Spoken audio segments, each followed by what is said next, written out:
Welcome to the Sophia Speaks podcast. This is where I, Sophia, a real woman, speak to real women and some men about issues that matter to real women. Sometimes our conversation will be heavy. Sometimes they'll be light, but they are always informative and will always make you think. If you have a comment or want to ask a question, call 786-749-TALK. That's 786-749-8255. Now, without further ado, let's talk about it. Hey, welcome to day 3. Thank you so much for hanging in there. It's time to go ahead and get rocking and rolling. So, the title of the episode is You Are What You Eat. You are what you eat. And we've all heard the term before, and we've probably heard it countless times. It's meant to convey that what you ingest is directly connected to what happens within your body, be it good foods, bad foods, whatever the case may be. We are kind of hung up on this thing of what we're putting in our bodies, especially now. There's different types of diet. There's the keto diet that's popular right now. There's the intermittent fasting. There's good old just working out and watching what you eat. But so we all agree, good foods bring good results. Likewise, bad foods, if you could see me, you would see the air quotes, because I feel food in and of itself isn't bad. It's just abused. But anyway, bad food makes you gain weight. It causes your cholesterol to go up or clogs your arteries and all those things that, happens when you ingest too much of the so-called bad foods. But again, I'm of the mindset that one bad meal won't make you unhealthy. Neither will one good meal make you healthy. So, with that same concept in mind, wouldn't you think that applies to all areas of your life? All right, let me explain. If you feed on a steady diet of anything bad, it has a negative effect on you. Be it people, be it music, be it what you watch on television. Anything you ingest that's negative, you run the risk of putting out something negative. So we're constantly seeing negative images. It can affect your faith, or your outlook on life can be skewed.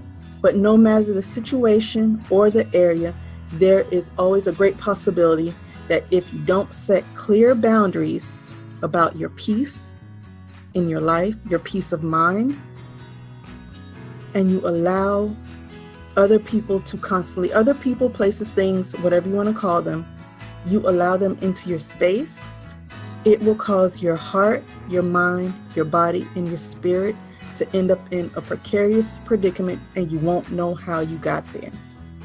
And for those of you who are just tuning in, this is Sophia Antoine. It's my podcast, and I am sharing 40 lessons I've learned on the way to my 40th birthday. My 40th birthday is November 25th of this year, and I just want to share a few things that I've picked up along the way. Okay? So I should have done that in the beginning, but I was just so excited to jump right in, and that's what happened.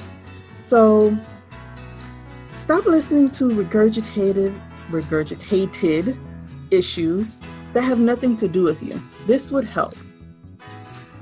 It would help greatly, because a lot of times we feel as though we have to listen to our friends, we have to listen to our family, we have to listen to our coworkers, or whoever it is at the time, that we have to listen to them talk about the same subject that's been giving them trouble over and over and over again. But you don't have to. See, you can listen the first time, and I'm okay with that. You can listen the second time. I understand. But once it becomes a third, fourth, and fifth time, do they really want help? Do they really want you to offer solutions, or are you the dumping ground for their negativity? So what usually happens is people will talk and talk and talk, and they feel better after dumping all their stuff out on you. and then you're left holding it and you're left trying to process it and you're trying to find an answer when they've in fact moved along because they feel freer, they feel lighter, and they've gone away and they're okay now, they're good. So my question to you is, why carry and pay for baggage that does not belong to you? Think of it as going on an airline. It's my understanding that most airlines now charge for bags. I've not flown in about a year, but the prices were pretty high when I last flew. And especially if the bag is overweight. So if it doesn't meet the weight criteria set by the airline, you have to pay extra. Same way in life. If you're carrying somebody else's baggage, you're going to pay for it. Be it with your attitude, be it with your well-being, be it with your time, be it with your patience, be it with how you're internalizing this stuff and passing it along to the other people in your life. And it didn't even originate with you. The issue didn't begin with you. So why do it?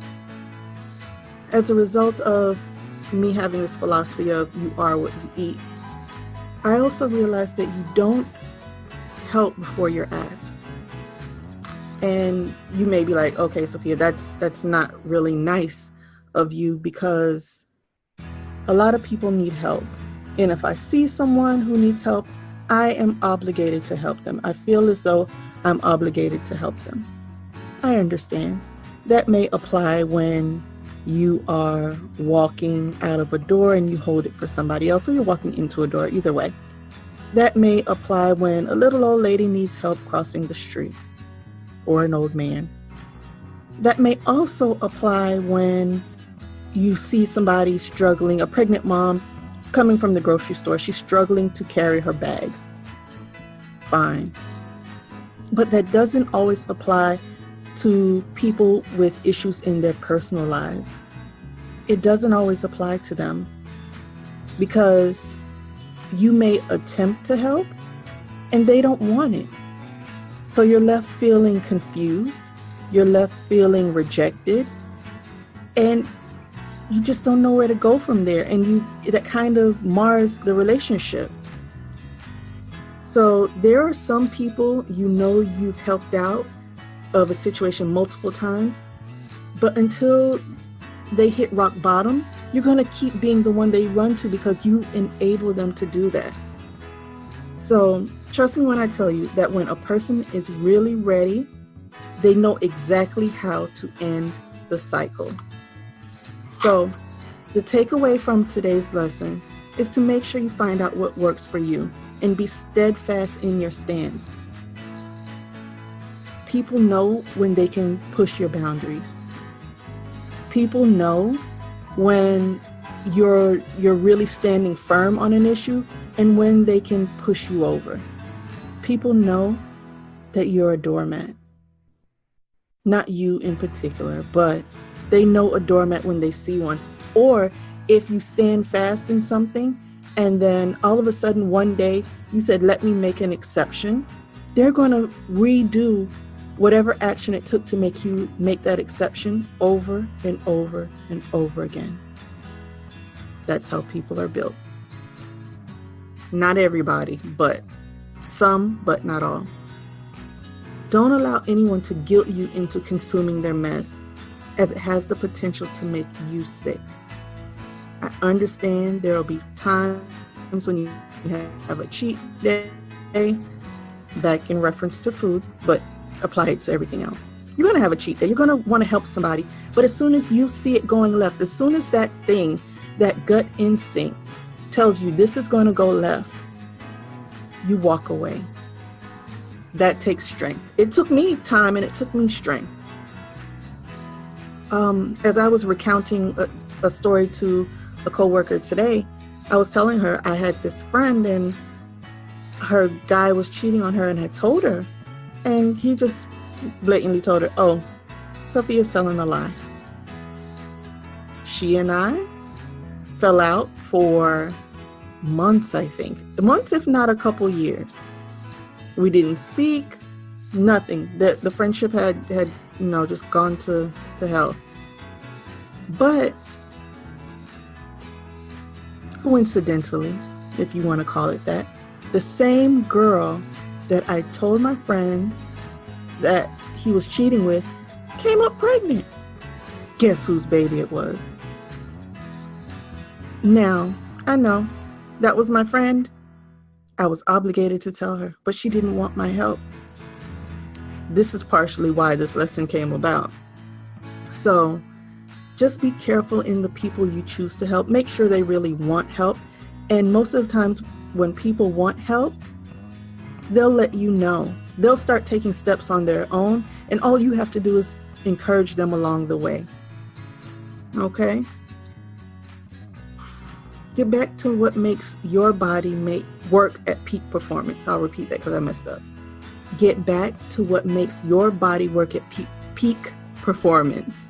Too many P's in that sentence. But if it's something you need to do, like meditate or pray or fast or something like that, do it. Stop denying yourself the time you need to make your body run optimally. If it's exercise, do that. If it's spending time alone, do that. But take time to find out exactly what you need and do it. Create a system. Write down a schedule. Do whatever it takes. Because you are what you eat. Be it any one of your 5 senses, you're ingesting something. If you're listening to crap, you're ingesting it via your ears. If you're looking at stuff you're not supposed to, you're ingesting it via your eyes. If you're eating a lot of bad foods, you're ingesting it via your mouth. If you're going places or being touched by someone that doesn't mean you any good, you're ingesting it via your touch. So you can internalize or consume things with any of your 5 senses. So take care of yourself, because you are what you eat and you turn into that. And it seems to be happening more quickly these days because everybody seems to be so sensitive. So again, thank you so much for listening. This was day 3 of my 40 Days to 40. It's where I share 40 lessons learned in no particular order from my time here on this big blue marble. If you missed the first 2 days, take a few minutes to catch up. As you can see, the episodes aren't really long. They're not long at all. I made them short, sweet, and easy to consume. If you'd like to connect with me further, go to bit.ly/connectwithcoach. There you will find links to my social media.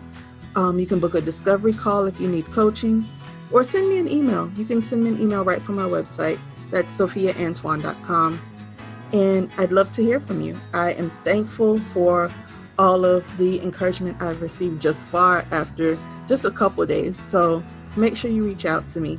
I'd love to hear from you, and I certainly hope these are of benefit to you. And if there's a particular lesson you want to share, I'll gladly shout you out. So if it actually works in conjunction to something I was going to share already, that'll be great. Like I said, I'll gladly shout you out. So I will see you tomorrow for day 4. And in the meantime, be courageous. Thank you for tuning in to another episode of the Sophia Speaks podcast. We've had the conversation. You have the information. The question is, what are you going to do with it? See you in the next episode.